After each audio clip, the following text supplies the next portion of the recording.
예수님만 부활하시는 것이 아니라 우리도 부활할 것입니다. 우리는 예수 그리스도의 부활을 믿고 우리의 몸도 부활할 것을 믿습니다. 이것을 소위 뭐라고 하냐면 부활신앙이라고 하는 거예요. 부활신앙. 이 부활절에 예수 부활만 여러분 믿는 게 아니에요. 예수님이 2000년 전에 부활하셨구나. 우리가 그것을 믿고 그것을 기념하는 날이 아니라 우리가 오늘 예배 드리고 우리가 오늘 고백해야 되는 것은 예수님처럼 우리도 부활하는 줄 믿으시기 바랍니다. 이걸 믿으라는 거예요. 사도 바울은요. 이걸 믿으라. 우리는 부활신앙을 가져야 돼요.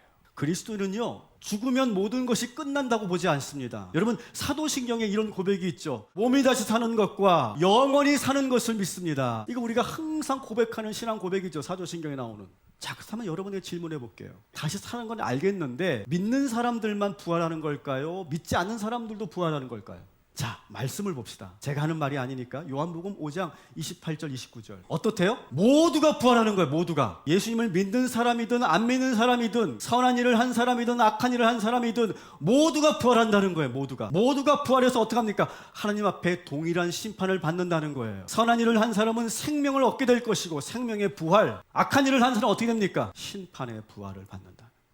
여러분, 이 부활신앙이 왜 중요한 줄 아세요? 우리 믿는 사람들에게만 중요한 것이 아니라 이 세상에도 너무 중요한 그런 저는 개념이라고 생각합니다. 이 세상을 살면서 부활을 믿지 않잖아요. 세상 사람들은요. 그러니까 어떻게 삽니까? 그냥 마음대로 사는 거예요. 수단과 방법을 가리지 않고 성공만 하면 되고 잘 살기만 하면 된다고 생각하는 거예요. 여기 살면서 수많은 그런 죄를 짓고 내가 악을 행해도 죽으면 끝이니까, 이 세상에 사는 것이 그냥 끝이니까 그렇게 생각하면서 우리가 그렇게 사는 거죠. 그러면서 이 사회에 많은 도덕적인 일들이 일어나고 있는 거죠. 왜? 부활을 믿지 않으니까요. 부활이 있다는 것을 그들은 모르니까요. 그러나 하나님은요, 악한 일을 한 사람이 죽었다 할지라도 그것이 끝나는 것이 아니에요. 공소권 없음 그렇게 되지 않습니다. 다시 그들을 살리신다는 거예요. 소환하셔서 심판하신다는 거예요. 여러분, 무서운 복음입니다. 여러분, 죄는 숨길 수 없어요. 그러나 반드시 그 죄는 드러나게 되는 줄 믿으시기 바랍니다. 여러분, 죽는다고 끝나는 게 아니라는 거예요. 여러분, 덮는다고 끝나는 게 아니라는 거예요. 결국 그것이 다 드러나게 된다는 거예요.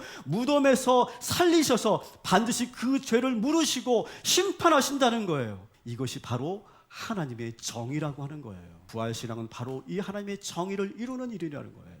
여러분, 이 복음을 들으시고 두려워하시기를 주님의 이름으로 축원합니다. 자, 이제 우리가 이 부활신앙을 가졌다면 우리는 이제 어떻게 살아야 할 것인가 앞으로. 자, 세 가지로 여러분들에게 여러분을 권면하고 오늘 말씀을 마칠 건데요. 첫 번째는 부활의 기쁨을 누리며 살아야 돼요. 초대교회 성도들은요, 오늘 이 부활절로 시작을 해서 50일 동안 기쁨의 50일이라고 하는 절기를 보냈습니다.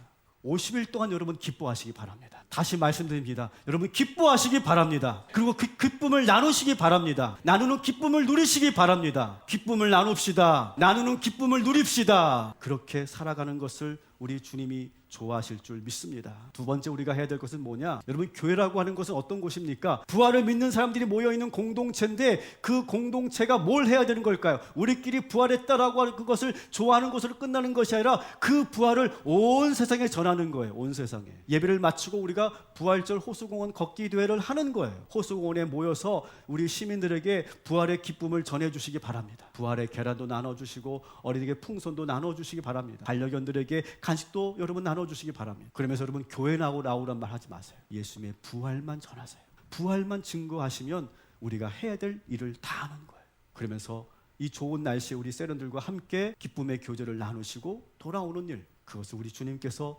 기뻐하여 주실 줄 믿습니다. 세 번째로 우리가 이 부활절 이후에 어떻게 살아야 되느냐? 이 예수님의 제자들과 초대교회 성도들이 그 모진 핍박에도 두려워하지 않고 믿음을 지키고 목숨을 걸고 복음을 전할 수 있었던 것은 뭘 믿고 있습니까? 다시 부활할 것을 믿고 영원히 살게 될 것을 믿기 때문에 그들은 물러서지 않은 거예요. 부활을 믿으니까요, 유대인들이 두렵지 않습니다. 부활을 믿으니까요, 로마 황제가 두렵지 않습니다. 로마 시민들이 앞에서 기죽지가 않습니다. 부활을 믿으니까. 오히려 저들이 부활을 믿고 전하는 그리스도인들을 두려워하기 시작합니다. 부활신앙은요, 초대교회 성도들을 완전히 뒤바꿔 놓은 거예요. 이 신앙을 갖게 되면서. 이 부활신앙을 갖기 전에는요, 이 초대교회 성도들은요, 숨어 있었거든요. 열등감 속에 있었거든요. 두려워했거든요. 그런데 부활신앙을 믿게 되니까 완전히 바뀌어버렸어요. 목숨을 걸고 세상에 나와서 부활의 복음을 전합니다. 부활신앙을 믿으니까 두렵지 않고 자신감이 생기고 그리고 자존감이 올라가는 거예요. 우리는 이대로 죽지 않는다. 우리는 이대로 끝나지 않는다. 우리의 몸은 다시 살 것이고 영원히 살 것이다. 이 믿음이 확 들어오는 순간 이 초대교회 성도들이 완전히 달라지는 거예요. 사랑하는 성도 여러분, 부활을 믿으면 여러분의 인생은 이대로 끝나지 않게 될 줄 믿습니다. 부활을 믿으면 여러분의 인생에 부활의 기적이 나타나게 될 줄 믿습니다. 역전이 있게 될 줄 믿습니다. 반전이 있게 될 줄 믿습니다. 승리가 있을 줄 믿습니다. 아무것도 두려워하지 마시기를 주님의 이름으로 축원합니다. 그래서 사도 바울은 이 15장 55절 56절에 이렇게 선언하고 있죠. 사망아, 너희가 승리한 것 같지? 웃기지 마. 너희가 독침으로 우리를 찌른다 해도 우리는 죽지 않는다. 쏠 테면 쏴봐라. 이렇게 도발하고 있는 거예요, 사도 바울이. 이렇게 당당하게 맞서 싸우는 담대함이 부활신앙에 갖고 있는 성도들에게 확 들어온 거예요. 사도 바울은 예수의 부활을 우리들에게 증거하면서 또한 우리들이 부활할 것을 증거하면서 마지막으로 이렇게 권면하면서 오늘 이 15장 말씀을 마치고 있습니다. 사랑하는 성도 여러분, 우리는 부활의 능력을 오늘 이 시간 소유하게 된 줄 믿으시기 바랍니다. 굳게 서서 흔들리지 마시고 항상 주의 일에 힘쓰시기를 주님의 이름으로 축원합니다. 우리 이웃들과 작은 교회들과 우리 선교지를 섬기는 일에 힘쓰시기를 주님의 이름으로 축원합니다. 여러분의 그 수고와 여러분의 그 헌신은 절대로 헛되지 않을 것입니다. 이 세상에 하나님 나라가 임할 것이고 그렇게 수고하고 헌신하는 여러분들의 삶은 더욱더 풍성해지고 더욱더 복된 삶으로 주님께서 인도하여 주실 줄 믿습니다.